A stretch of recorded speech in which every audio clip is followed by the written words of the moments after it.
Hello everyone, welcome back to the channel. In this video I'm going to walk you through an easy step-by-step guide on how to add call to action CTA to EverWebinar. So before we get started, make sure you subscribe to the channel because it really helps me out.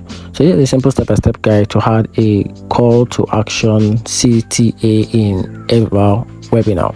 So the first thing to do is to log in into your EverWebinar account, then go to your webinar dashboard, select the webinar you want to edit. From the left menu, click webinar room, then choose offer or the call to action button, then click add new offer. So enter your CTA details, which is the title, description, button text, and link.